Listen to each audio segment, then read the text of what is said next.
Así inicia Es Noticia en Profundidad. Qué placer acompañarle. Soy Tatiana Pérez y les saludo desde nuestra sede central en Caracas, en Venezuela. A partir de este momento, en la próxima hora, tenemos 3 temas que son noticia. Profundizamos en ello. Primero están aquí en titulares. En noticia, Estados Unidos. Un hospital de emergencia en Central Park, en Nueva York, en la misma ciudad. Colapsan las morgues y camiones se refrigeran cuerpos de las víctimas del COVID-19. Este es un crudo retrato de la crisis de sanidad que pasa factura a los más vulnerables en esta nación. Tenemos precisamente esta radiografía y profundizamos en ello. Segundo tema que es noticia en titulares, Colombia. La guerrilla del ELN anuncia cese unilateral del fuego desde el próximo miércoles hasta el 30 de abril, será un mes, por la crisis que atraviesa el país producto del COVID-19. Gobierno dice que debería ser una tregua de carácter indefinido. Preguntamos lo siguiente, ¿por qué no anunciar un cese bilateral y retomar el diálogo suspendido por el presidente Duque? Lo analizamos, este panorama lo analizamos. Tercer tema que es noticia en titulares, Palestina. Y mientras los ojos del mundo están puestos en el nuevo coronavirus, hay un pueblo que sufre desde hace más de 70 años. La enfermedad se llama ocupación y avanza hacia un apartheid. Hoy, en el marco de la conmemoración del Día de la Tierra Palestina, veremos la situación actual de este pueblo que sufre. Noticia que así comienza. Bienvenidos, bienvenidas.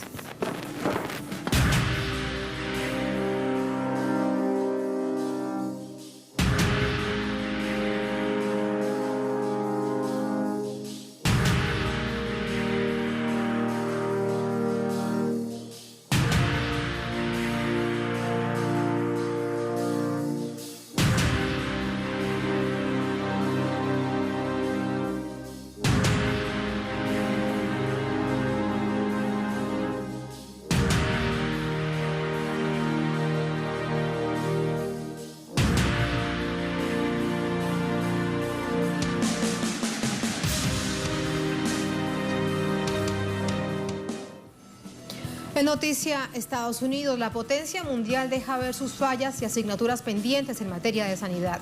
Una realidad que dejan las imágenes en hospitales en Nueva York y las proyecciones de muertes que dejaría la pandemia no son nada esperanzadoras. Detalles a continuación. Más de 161.000 casos de COVID-19 se reportan en Estados Unidos y la cifra de muertes supera las 2.900.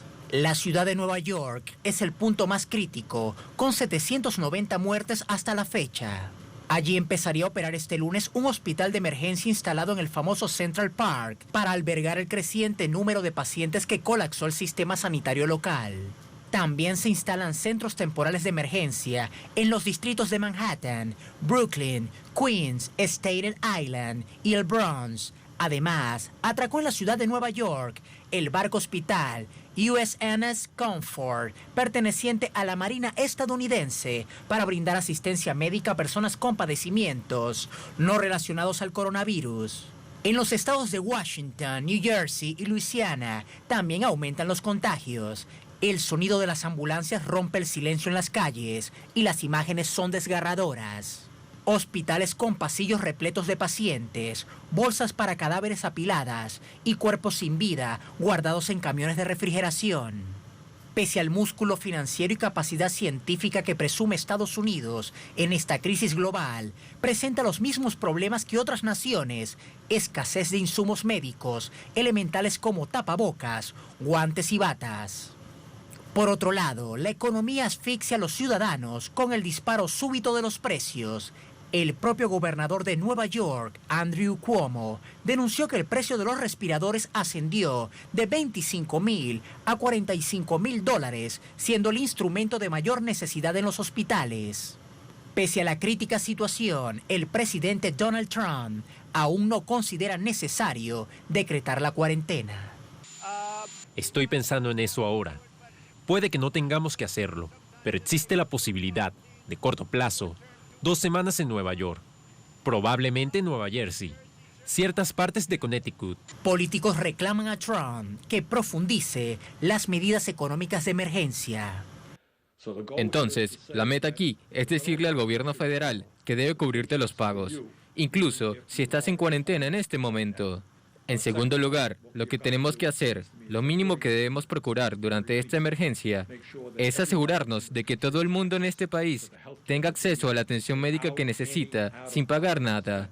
Las proyecciones para la potencia mundial no son favorables, de acuerdo con estudios de la Universidad Johns Hopkins, aunque se mantenga el cierre de fronteras y el distanciamiento social decretado por gobernadores en algunos estados. La pandemia podría dejar entre 100.000 y 200.000 personas muertas. El coronavirus pone de manifiesto las consecuencias de dejar la salud a merced del capital y la necesidad de que el Estado asuma la responsabilidad en esa materia. Ese es el asunto de fondo. Tenemos más información a esta hora desde Washington con Jorge Gestoso. Jorge, muy buenas noches. Como siempre, un placer conversar contigo y preguntarte el balance a esta hora del día, cuando hemos visto un panorama tan complejo y que va creciendo con el paso de los días.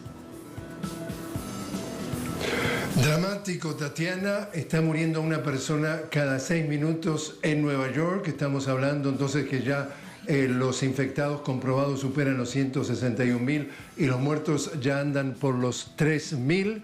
En definitiva, ya la capacidad hospitalaria en Nueva York, en la ciudad de Nueva York, 1 de cada 4 pacientes del país es donde están muriendo y prácticamente la mitad de todos los pacientes en el estado de Nueva York, es decir, es donde la situación es más crítica.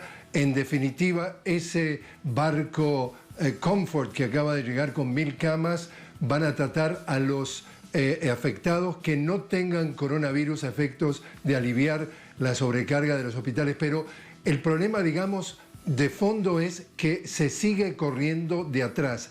Tú recordarás perfectamente que el presidente Trump al principio, como parece que lo hemos visto en Brasil con Bolsonaro, con Andrés Manuel López Obrador en México y como varios otros también en nuestra América Latina, en principio trató de quitarle importancia a esto y definitivamente este fin de semana hubo un giro de 180 grados, es decir, por primera vez el presidente Trump empezó a no tener otra opción que escuchar a sus asesores de salud y salió a anunciar, por ejemplo, la extensión de entonces del distanciamiento social hasta fines de abril, es decir, hay 200 millones de estadounidenses en sus casas.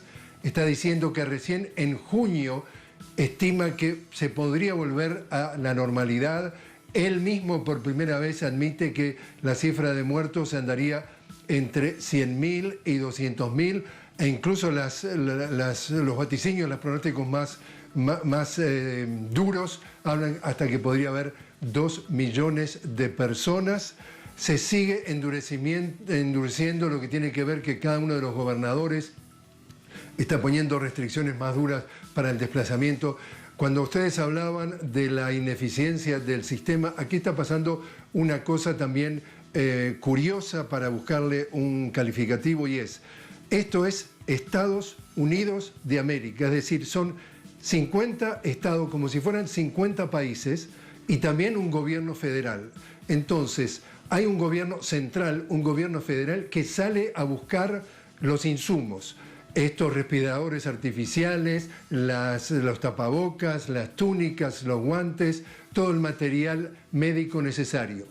Y al mismo tiempo salen a comprarlos cada uno de los 50 estados, cada uno de los 50 gobernadores. Entonces, todos compiten entre sí y no hay un planeamiento central de lo que está pasando. De allí que, por ejemplo, un respirador, como ustedes mencionaban, que cuesta habitualmente $25.000, ya lo están pagando $47.000 porque están pagando el precio que sea.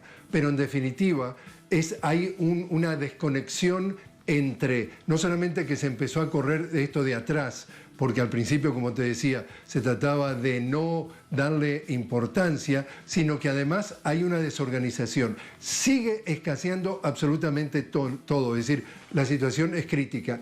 Y no solamente es crítica a nivel entonces de pacientes, en donde se siguen multiplicando los infectados. No hay todavía las pruebas, los kits de prueba, o sea que sabemos que hay 160.000 infectados, pero todavía acá hay 330 millones de personas. Pero ya el daño monumental que le está haciendo a la economía, ya están haciendo vaticinios que 47 millones de personas podían quedar desempleadas en los próximos meses y ya sabemos que la semana pasada 3.300.000 pidieron beneficios por desempleo. Mañana entonces termina el mes, y llegan las cuentas, acá la cosa es lapidaria, o pagás o terminás en la acera, así de sencillo, así que no solamente que la gente no va a cobrar porque está desempleada, sino que le van a caer todas las cuentas y ahí la situación se agrava. E incluso ha llegado, Tatiana, allá a realizarse huelgas. Hoy hubo un par de huelgas en una compañía que se llama Instacart. Es una compañía de entrega a domicilio de pedidos de comida. 200.000 trabajadores, que son trabajadores independientes, salieron a hacer huelga reclamando lo que tiene que ser equipo médico adecuado para tratar con esta pandemia y esta entrega de mercadería, y al mismo tiempo también exigir que se extienda lo que tiene que ver con el pago por el tomar tiempo libre por seguro de enfermedad, por decirlo así. Eso por un lado, pero por otro lado, un galpón, es decir, un local de Amazon que está en Staten Island, que es uno de los 5 condados de Nueva York, es decir, está dentro de la ciudad de Nueva York, hicieron huelga porque hay por lo menos 8 empleados que dieron positivo al coronavirus y los otros empleados están forzados a ir a trabajar. Entonces están exigiendo 2 cosas.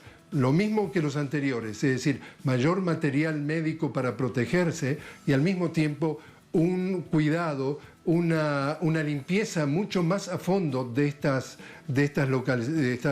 fábricas. Incluso prácticamente muchos de ellos en Staten Island no quieren ir a trabajar. Es decir, en definitiva, la situación es absolutamente crítica. El país está enfrentando una situación que decía justamente un empleado de la Agencia Federal para los Desastres, FEMA, decía, la instalación de estos hospitales de campaña en Central Park solamente se ha visto en la historia del país durante la Segunda Guerra Mundial. Es decir, el país vive prácticamente una situación de guerra, Tatiana. Esa es la radiografía del país que nos ayudas a entenderla mejor esta hora. Gracias, Jorge. Buenas noches. Buenas noches. Buenas noches. Vamos a entrar con el análisis desde una mirada epidemiológica de todo esto que está pasando, con cifras, con información dura. Para ello nos acompaña el doctor Carlos Pantoja, él es epidemiólogo de la Universidad Nacional Autónoma de México, nos acompaña precisamente desde México. Doctor Pantoja, muy buenas noches. Buenas noches. Doctor Pantoja, se hacen pronósticos, se hacen proyecciones sobre personas afectadas y muertas por país. Por ejemplo, lo teníamos allí Estados Unidos, dice, en este caso citamos una fuente, el Institute for Health Metric, el IHME de la Universidad de Washington, dice, probablemente habrán 81.000 personas muertas en los próximos 4 meses como consecuencia de la emergencia sanitaria en todo el país. ¿Qué decirle a la gente con respecto a estas proyecciones? Bueno, creo que varias de esas proyecciones han sido realizadas responsablemente. En el caso de Inglaterra, por ejemplo, ellos se acercaban al 500.000 de muertos, pero quizás también sirva para poder dar un incentivo para que la gente tome más en cuenta las medidas que se deben de practicar de manera individual a fin de limitar estos efectos. Pero sí, aunque se sabe que no tiene una mortalidad muy importante el virus, lo que sí sabemos es que tiene una gran dispersión y aunque sea una baja mortalidad, letalidad es tanto el número de infectados que puede provocar también un gran número de muertos. Es el caso de Italia, por ejemplo. Y ante el nivel de la gravedad, doctor, la rapidez, no solamente del contagio, sino también de las personas al momento en que se agravan y pueden fallecer. Hay un problema en realidad con eso, tiene que ver en parte con la estructura poblacional. En países donde hay mayor cantidad de personas por arriba de los 40 años, este es un problema. Aparte de que en el caso, por ejemplo, de Estados Unidos, de México, hay una gran cantidad de personas que tienen ya padecimientos de base y sí terminan en consecuencias fatales. Pero no solamente Estados Unidos, hablamos también de Chile y Brasil. ¿A qué escenarios se enfrentarán si no logran entender que esto es algo muy grave? Y me refiero particularmente a los gobiernos.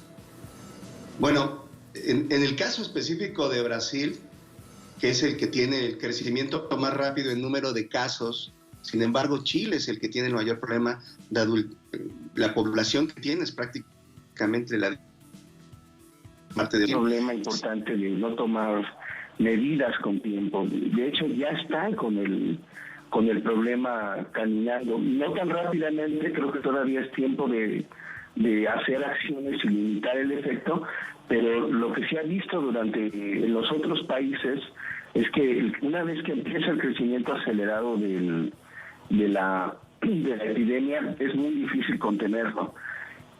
Quizás alguien me preguntó en días pasados qué se debería tomar en cuenta, y creo que deberían tomar en cuenta una coordinación general entre todos los países. En el caso de Brasil, tiene prácticamente frontera con toda Sudamérica, y sería muy difícil pensar que un desastre ocasionado en Brasil en cuanto a salud no vaya a afectar a los otros países. Y aunque creo que cada gobierno es soberano para tomar decisiones, debería ser un buen momento para que se coordinasen los esfuerzos de salud. El potencial del efecto que puede tener Brasil en Sudamérica, tanto como Chile, es grande.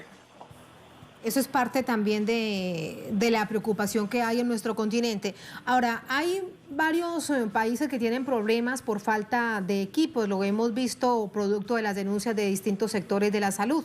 También de nuevo volvemos al caso de Estados Unidos. Es un problema para que los propios equipos médicos puedan resguardarse, tener las herramientas necesarias incluso de protección propia. Ante este panorama, ¿qué se enfrentan además las naciones cuando vemos que son los equipos sanitarios o equipos médicos y de salud que también se están viendo afectados por esto? En la mañana, en la conferencia que dio la Organización Mundial de la Salud, tocaron este tema ya de manera directa. Y aparentemente la evolución no va a ser buena. Hay que considerar no solo los equipos, sino el personal que está utilizando los equipos. Es personal reducido y va a perderse parte de este personal va a enfermar. Amén de que aparentemente algunos países han acaparado equipo pensando en atender sus propias necesidades, lo cual ha dejado sin posibilidad a otros lugares de adquirirlo. Aparte que este comentario que había hecho su compañero hace unos momentos de la descoordinación es real. En el caso de Estados Unidos, el sistema de salud es diferente a lo que conocemos en América Latina, y allá las prioridades parecen estar siendo divergentes entre los niveles de gobierno. Así que también será un grave efecto sobre los equipos de salud, de allí que las denuncias se conviertan en un asunto de alerta para todos estos países. Ahora, en medio de la velocidad del contagio, ¿qué hacer para disminuirlo? Cada gobierno ha tomado medidas, por ejemplo, Venezuela inicialmente, Argentina después dice, lo mejor es quedarse en casa. Ante esta coyuntura, lo mejor es quedarse en casa para evitar la velocidad del contagio. ¿Cuál es su visión con respecto a ello? Otros países, como por ejemplo México, dice, esto depende de cada circunstancia. Cada país toma su decisión con base en la visión que tienen los gobiernos. Ese tema también fue tocado en la mañana por la Organización Mundial de la Salud. Sí, cada país, viendo su situación nacional y subnacional, es el que debe de tomar las medidas que sean necesarias. Se entiende desde el mismo nivel internacional que las condiciones económicas de algunos les cuesta un poco más de trabajo la posibilidad de retraerse todos a su casa.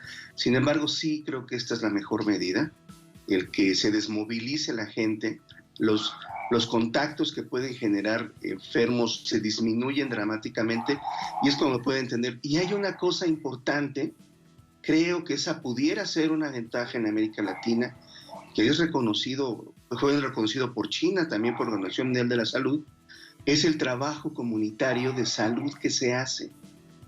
En América Latina tenemos una historia importante de, al no tener grandes infraestructuras médicas, es el trabajo de campo, el trabajo que hacen los médicos en campo, las enfermeras, los trabajadores de salud, los que van controlando la enfermedad. De hecho, los chinos asumen que gran parte del control no fue solamente con medidas de aislamiento, sino con la búsqueda intencionada, la atención y el control de casos y contactos.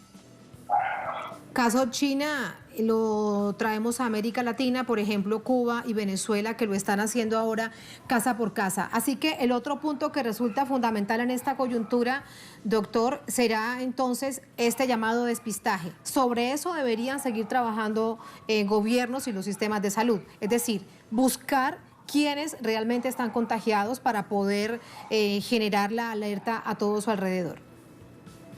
Sí, creo que esa es una de las formas más exitosas, lo ha demostrado. En América Latina tenemos una experiencia, no en todos los países, claro, algunos han sido devastados sus sistemas de salud, pero estos dos que mencionas son un buen ejemplo del trabajo comunitario en salud. Y si el trabajo se hace en tierra, casa a casa, aparte de las medidas generales, esto limita rápidamente, presiona hacia abajo la curva de casos, fue el término que utilizaron hoy en la Organización Mundial de la Salud, porque el control comunitario es la clave. El control de las fuentes para cualquier epidemiólogo es el control de la epidemia. Doctor Pantoja, y a manera de reflexión, este es un asunto que plantea es la vida por encima de todo. La víspera lo decía bastante bien, una reflexión el presidente de Argentina, Alberto Fernández. Este es el dilema entre el sector económico o la vida. En el sector económico puede levantarse. La vida no hay forma de recuperarla. Desde la epidemiología, la visión que se tiene con respecto a ello, cuando todavía hay gobiernos, ya los hemos de hecho nombrado, que privilegian lo económico por encima de la vida y la salud. Híjole, para un epidemiólogo esta respuesta es relativamente simple.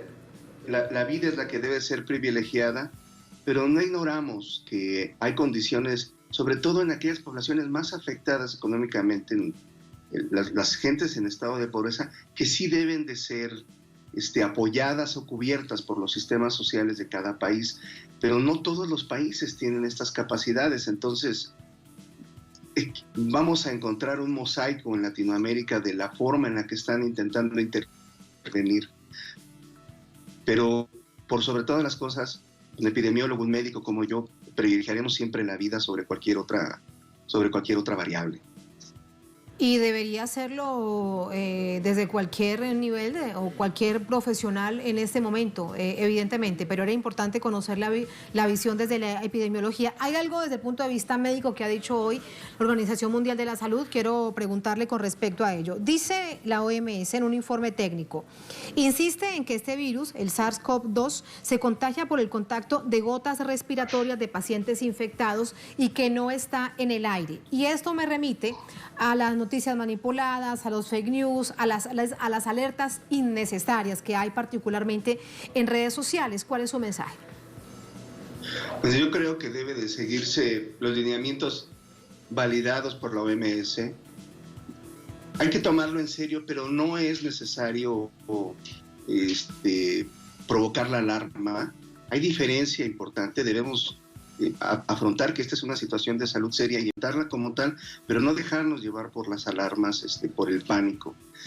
Entiendo que todos tienen algún grado de angustia, pero debemos de seguir en coordinación con la gente que está investigando y coordinando estas acciones, también a nivel internacional, y no dar paso a situaciones de pánico. Muchísimas gracias, doctor Pantoja, por esas reflexiones. Buenas noches. Buenas noches. Buenas noches. Así nos vamos a la primera pausa en esta emisión de Es Noticia. Al volver Es Noticia Colombia. La guerrilla del ELN, el Ejército de Liberación Nacional, anuncia un cese unilateral del fuego desde el próximo miércoles hasta el 30 de abril por la crisis que atraviesa el país producto del COVID-19. El gobierno dice que debería ser indefinido. Nos preguntamos lo siguiente, ¿y por qué no anuncia un cese bilateral y retoma el diálogo suspendido por el presidente Iván Duque cuando justo llegó al gobierno? Un asunto que analizamos al volver en Es Noticia.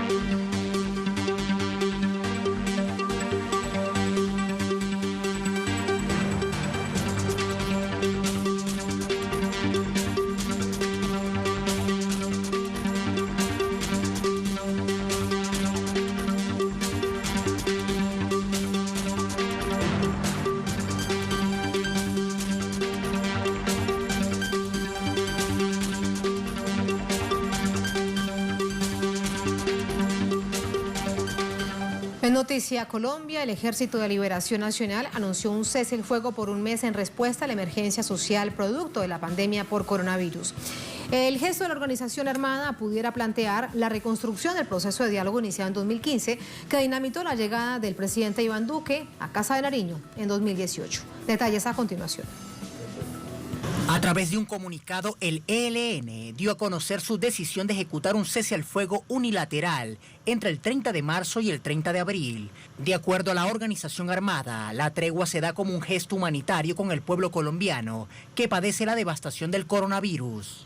La decisión del grupo insurgente ha sido bien recibida por amplios sectores dentro de la sociedad que anhelan la paz en el país. En este sentido, el senador por el partido FARC, Pastor Álape, publicó en Twitter el mensaje de la Organización de Derechos Humanos Defendamos la Paz, donde saludan el cese al fuego decretado por el ELN y aseguran que este gesto genera alivio humanitario a las comunidades de las diferentes regiones del país. La decisión pudiera representar el primer paso para un nuevo ciclo de negociaciones de paz, truncado desde 2018 a raíz de la vuelta del uribismo a la presidencia. El gobierno de Juan Manuel Santos y el ELN habían llegado a un consenso sobre la base de un acuerdo de 6 puntos que se dio a conocer públicamente en 2015 y contemplaba la participación de la sociedad civil y el fin del conflicto armado como los ejes fundamentales de un efectivo proceso de paz en cambio. Los 6 puntos se discutirían en Venezuela, Cuba, Ecuador y 2 países más. El exsecretario general de la Organización de Estados Americanos, Ernesto Samper, reconoció que la designación de los excombatientes del ELN, Felipe Torres y Francisco Galán, como promotores de paz, sumados al reciente gesto, pudieran ser la base del reinicio del proceso de paz. La desmovilización armada de las FARC, refrendada en 2016, implicó el crecimiento del ELN en regiones donde antiguamente actuaban el antiguo grupo guerrillero, actualmente un partido político legal, incremento en zonas fundamentales rurales. De acuerdo al Instituto de Estudios para el Desarrollo y la Paz, INDEPAZ, el Ejército de Liberación Nacional cuenta en la actualidad con al menos 3.000 militantes que lo convierten en el grupo armado más numeroso del país. Vamos a revisar ahora reacciones, cómo se recibe esta noticia del Ejército de Liberación Nacional en Colombia. Nos acompaña desde Bogotá nuestro corresponsal Hernán Tovar. Hernán, buenas noches, adelante con estas repercusiones. Buenas noches, Tatiana. Y sí, efectivamente, varias organizaciones sociales de derechos humanos y organizaciones que le han apostado a la paz ven con buenos ojos esta situación, ya que no solo se va a desescalar la violencia en ciertos departamentos del país, como Chocó, que hemos visto que la violencia ha arreciado por parte también de los grupos paramilitares, sino también que esto puede dar o abrir un camino para que se reanuden, como lo decíamos en el informe, los diálogos entre el ELN y el gobierno, rotos más o menos a principios del 2019.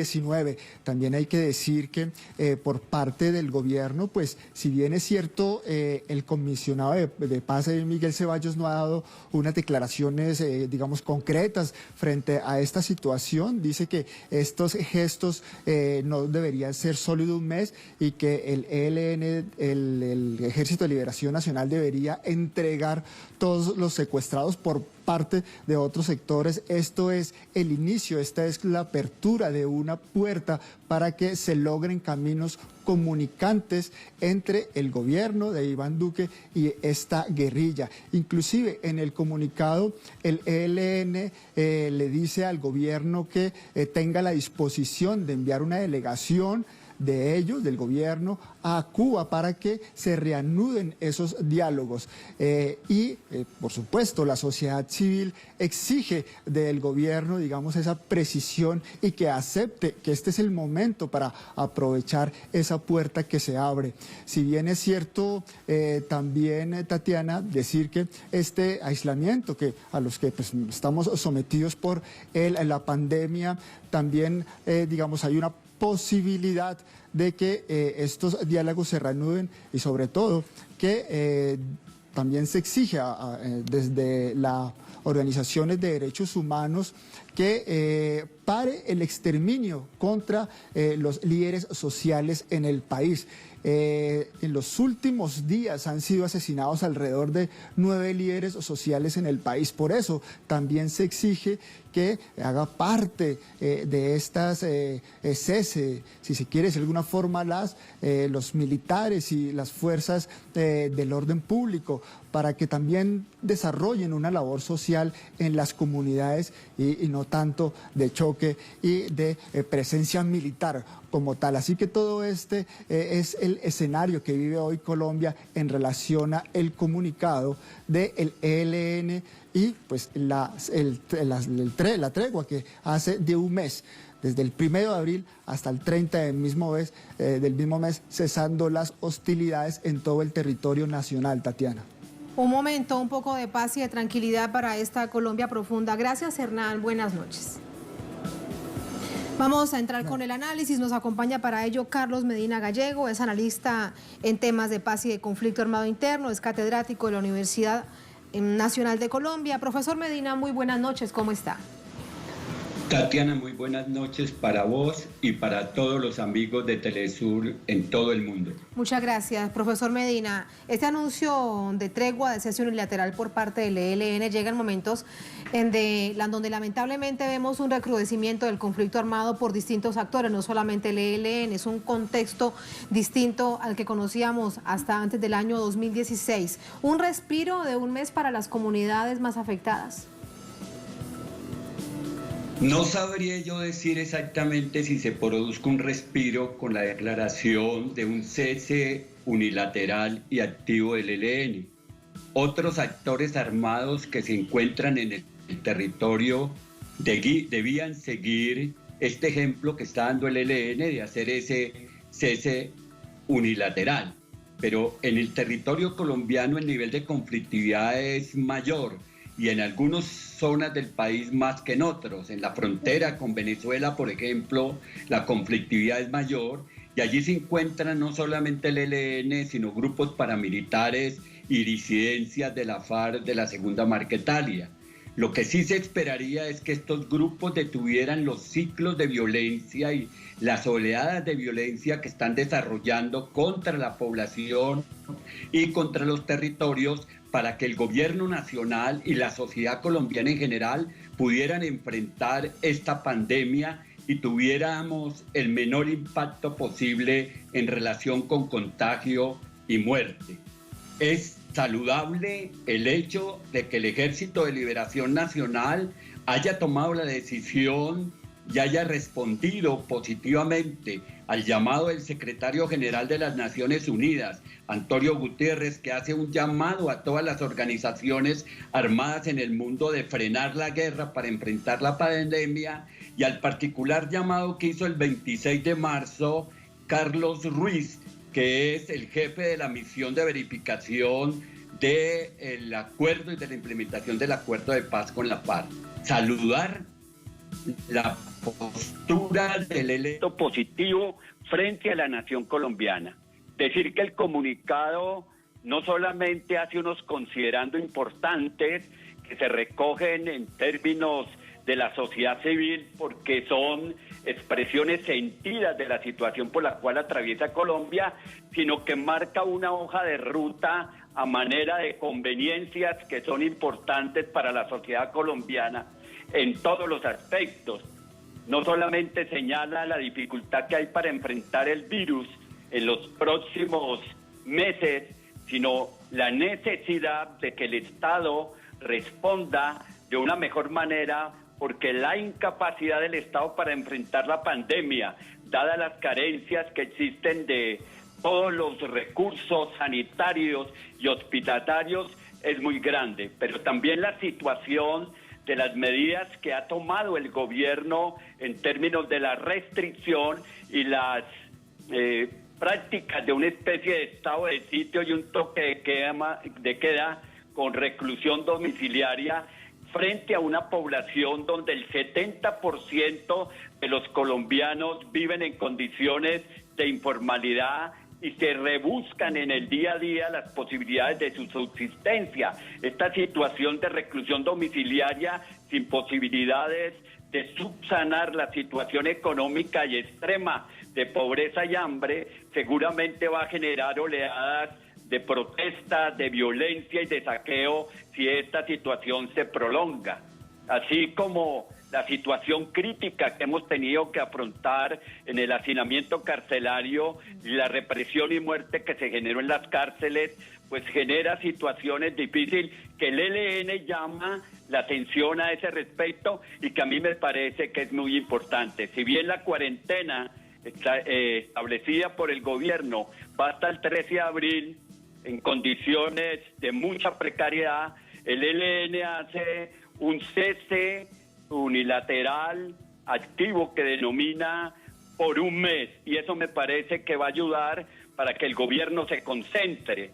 Pero también hay algo que es importante, Tatiana, y que hay que señalar: la libertad de Francisco Galán, de Felipe Torres, y el llamado que hacen distintos sectores para que Juan Carlos Cuellar, que es realmente el vocero del ELN en Colombia, quede libre y pueda gestionar el proceso y el encuentro que el ELN está proponiéndole al presidente Duque para retomar los diálogos en La Habana y para concretar un cese bilateral y temporal, es muy importante. Sí, profesor Medina, permítame, le interrumpo para hacer la siguiente consulta justo con el tema del anuncio del cese unilateral.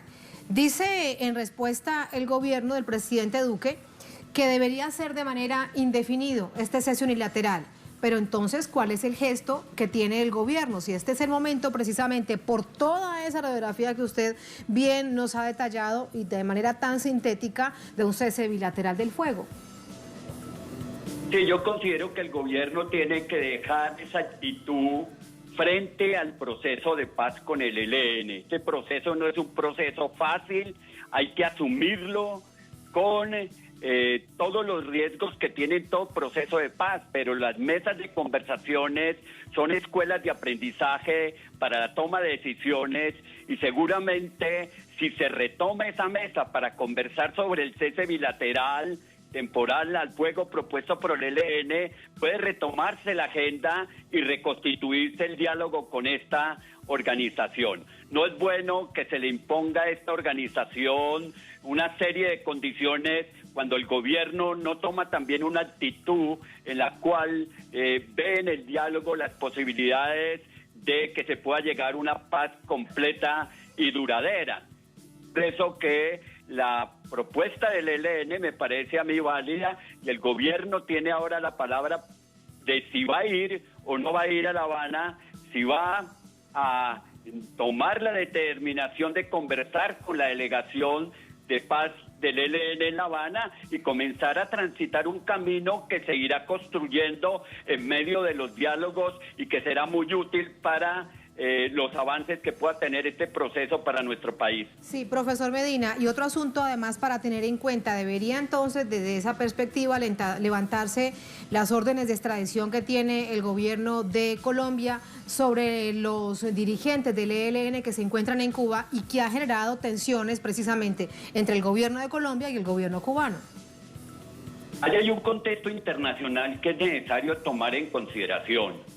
Primero, no se puede seguir hostigando a Cuba, manteniéndole las condiciones en que se le mantiene cuando Cuba ha dado muestra de un compromiso solidario con el mundo y está enviando sus cuerpos de médicos a todas las regiones del mundo donde puedan necesitarlos a combatir esta pandemia que se está desarrollando.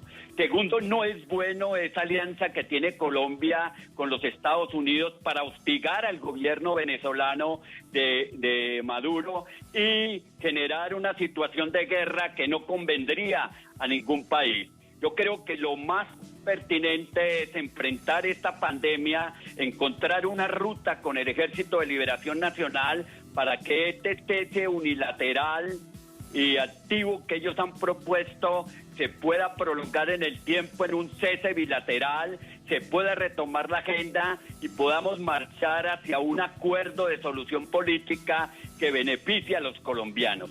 Un acuerdo que se cumpla, porque es que yo creo que el ELN también tiene bastantes prevenciones con el gobierno del presidente Iván Duque en razón de la manera en cómo ha ido desmontando el acuerdo de paz que se alcanzó con la FARC después de muchos años de trabajo y de dedicación especial de muchos sectores de la sociedad. Entonces el ELN debe tener ese tipo de prevenciones, pero yo considero de que una mesa de conversaciones amplia, abierta, con participación de la sociedad civil, con participación de la sociedad internacional, de la comunidad internacional, con participación de distintos sectores de la sociedad, podría ayudar a reanimar esa mesa de conversaciones y llegar a un acuerdo de solución política. Pues que así sea, que sea un asunto desde la razón y no solamente desde la ilusión, a la esperanza de ver una Colombia en paz. Profesor Medina, muchas gracias como siempre. Muy buenas noches. Tatiana, para vos muchas gracias y un fuerte abrazo. Muchísimas gracias. Así nos vamos a la segunda última pausa en esta emisión de Es Noticia. Al volver en Noticia Palestina, mientras los ojos del mundo están puestos en el nuevo coronavirus, hay un pueblo que sufre desde hace más de 70 años. La enfermedad se llama ocupación y avanza hacia un apartheid. Hoy, en el marco de la conmemoración del Día de la Tierra Palestina, veremos su actual situación en Es Noticia al volver.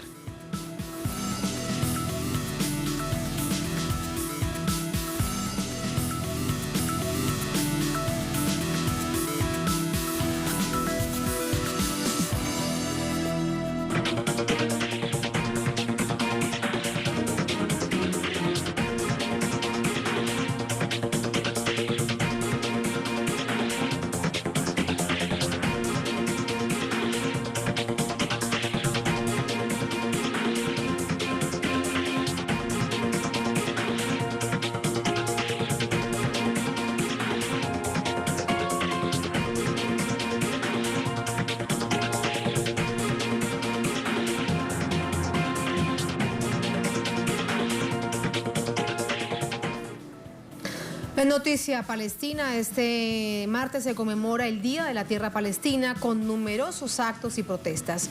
Los ojos del mundo están puestos en una pandemia, pero no debe olvidar que siempre hay un pueblo que sufre como consecuencia de una ocupación que con el paso del tiempo se ha convertido en un verdadero apartheid. A pesar de la pandemia causada en el mundo por el coronavirus, los palestinos conmemoraron con masivas protestas en el 44 aniversario del Día de la Tierra Palestina. Con diversas consignas y con actos repudiaron las agresiones del Estado de Israel. Denunciaron los crímenes a los que están sometidos constantemente. Señalan que la impunidad de Occidente incentiva al régimen israelí a continuar con sus políticas belicistas y expansionistas. Los constantes ataques y el brutal asedio en la Franja de Gaza no se detiene. El ejército sionista no cesa sus acciones a pesar de la pandemia y busca a toda costa tomar más terrenos y expandir sus colonias. Los actos conmemorativos contaron con la participación de dirigentes de los grupos de resistencia palestinos, que a su vez advirtieron que seguirán luchando contra Israel hasta la liberación total de los territorios ocupados. Pidieron a los países árabes y a la comunidad internacional presionar al régimen de Israel para frenar el asedio. La Liga Árabe emitió un comunicado donde manifestó las violaciones de los derechos de los palestinos por parte de Israel y pidió a los organismos internacionales exponer abiertamente las políticas racistas y de apartheid del régimen israelí contra el pueblo palestino. Una gran parte de la comunidad internacional, exceptuando a la mayoría de los países no alineados, se hacen los ciegos ante la barbarie que devasta al pueblo palestino, donde se evidencia la hipocresía de Occidente, que se mantiene de brazos cruzados. A pesar de esta cruda realidad, el pueblo palestino mantiene su firmeza y determinación de seguir luchando contra el terrorismo de Estado que impone Israel. Y recuerda una protesta iniciada en 1976 contra la continua usurpación de los israelíes de las tierras palestinas. Son hechos para recordar. De inmediato vamos con el análisis para tener en cuenta también en esta coyuntura. Nos acompaña para ello Abú Faisal, Sergio Tapia, escritor político sobre asuntos de Oriente Medio, Palestina, nos acompaña de Rosario en Argentina. Abú, ¿cómo te va? Muy buenas noches. Sí, es un gran honor estar con vos, Tatiana, y la audiencia de Telesur, en este día tan especial para la nación palestina. Muchísimas gracias. Abú, lo que quiero primero es mirar hacia atrás y recordar cuándo comienza, y no solamente por el día mismo, el 30 de marzo del 76, cuando se genera esta huelga general y lamentablemente estos 6 palestinos, que además eran israelíes, fallecen, sino cómo comienza a concretarse un día que se convierte en una conmemoración mundial. Bueno, justamente lo que vamos referente a ese 30 de marzo de 1976, un poco lo que significa, ¿no?, estos 72 años de genocidio, de ocupación por parte de la entidad sionista sobre el pueblo palestino. El 30 de marzo de 1976, esta huelga general del pueblo palestino contra la ocupación sionista, pero más específicamente contra el robo de tierras, porque se denunciaba el robo de 2.100 hectáreas para la construcción de nuevos asentamientos y un campo de entrenamiento militar. Asesina el régimen sionista a 7 jóvenes palestinos, 49 heridos y más de 300 secuestrados detenidos por parte de la entidad sionista. Y más para este tiempo, el 30 de marzo desde el 2018 en la Franja de Gaza se celebran las marchas de retorno de los refugiados en forma pacífica, donde llevamos más de 330 mártires palestinos, entre ellos 50 niños palestinos asesinados por las fuerzas israelíes y más de 40.000 heridos. Esto es para que vean lo que significa el 30 de marzo justamente para la nación palestina. La lucha contra la ocupación, la lucha contra justamente el colonialismo criminal sionista, donde siempre están los mártires inocentes del pueblo palestino ofreciendo su vida, luchando y resistiendo. Podemos señalar esto, Tatiana, desde el año 1967, cuando empieza la segunda ocupación de Palestina sobre la Cisjordania ocupada, sobre la capital, Jerusalén Este, Al-Quds, y sobre la Franja de Gaza, ¿no? Comienza toda esta política de exterminio, de apartheid, de limpieza étnica, que es la destrucción de viviendas palestinas, el avance de los asentamientos ilegales. Recordemos algo importante, desde 1967 hasta la fecha, más de 48.000 viviendas palestinas destruidas, la mitad sobre la capital palestina Al-Quds, más de 18.000 viviendas actualmente en la capital palestina, Jerusalén Este, están a punto de ser demolidas. Hay orden de demolición en forma constante por la entidad sionista, y algo muy importante, el avance de estos colonos ilegales extremistas que son terroristas que agreden al pueblo palestino, más de 600.000 en 230 asentamientos ilegales. Cuando nos entregas este panorama, esta radiografía, varias cosas por preguntarte con respecto a los colonos. ¿De dónde llegan esos colonos que son justo por parte del gobierno de Israel puestos en los lugares donde se les indica? ¿De dónde llegan?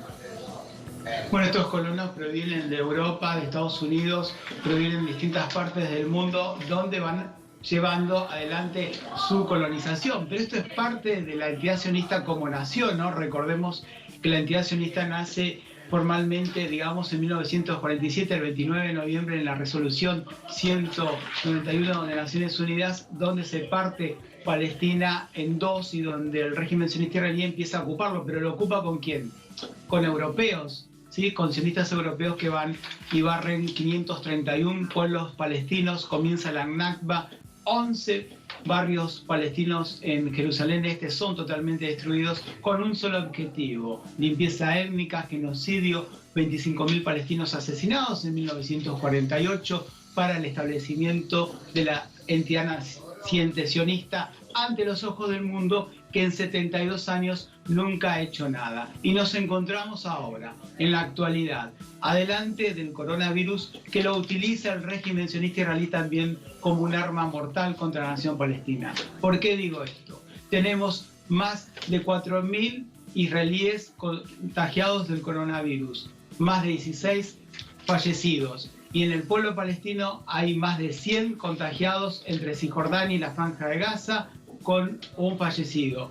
¿Qué es lo que significa? Con el bloqueo por parte de la entidad sionista sobre la Franja de Gaza, donde no hay medicamentos, prácticamente el agua está totalmente contaminada, en un 97% no es para el consumo humano, sus cultivos también, por lo tanto, están contaminados, donde 2 millones de palestinos viven en la Franja de Gaza, la cárcel a cielo abierto más grande del mundo, donde se está cometiendo un genocidio y donde si hay un brote del coronavirus, de este virus tan peligroso y tan criminal como la entidad sionista, va a ser verdaderamente un genocidio ante los ojos del mundo. Recordemos algo muy importante, más de 9.000 pacientes de la Franja de Gaza viajan a Cisjordania, los cuales ahora muchos no van a viajar, pero seguramente otros tantos sí viajan, por lo tanto hay peligro de contagio. El régimen sionista israelí hace totalmente lo contrario, deja que el pueblo palestino sufra cada día más.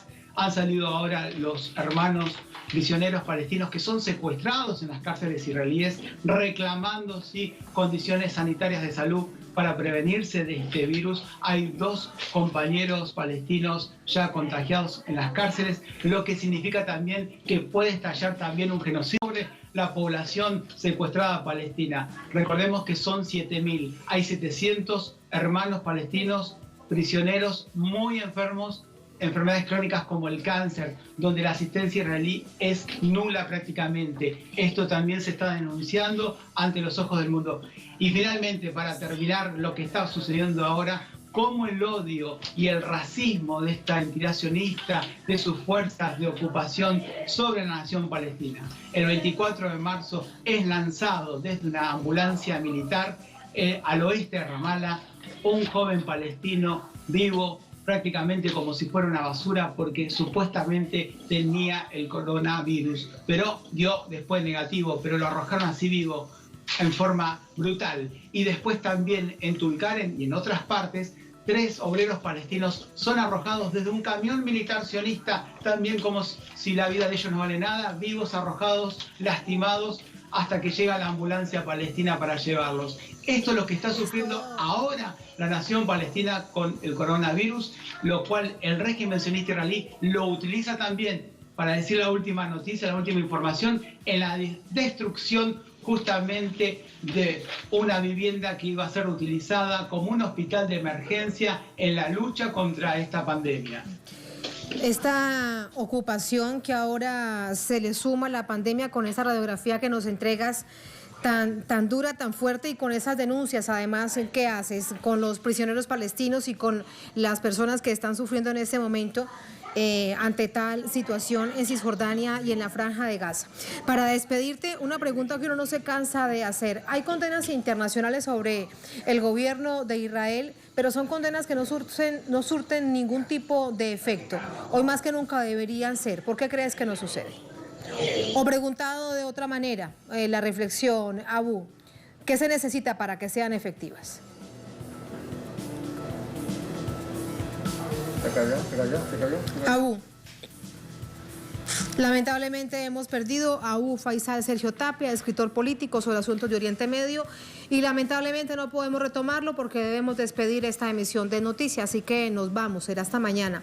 Nos dejamos con otra noticia que hoy ha estado muy centrada en Venezuela. Es una denuncia que se hace a nivel internacional, la envía el presidente de Venezuela, Nicolás Maduro, a los pueblos del mundo para que se sepa lo que está sucediendo con respecto a la agresión de Estados Unidos a esta nación del sur de nuestro continente. Con eso los dejamos. Hasta mañana, sigan con nosotros.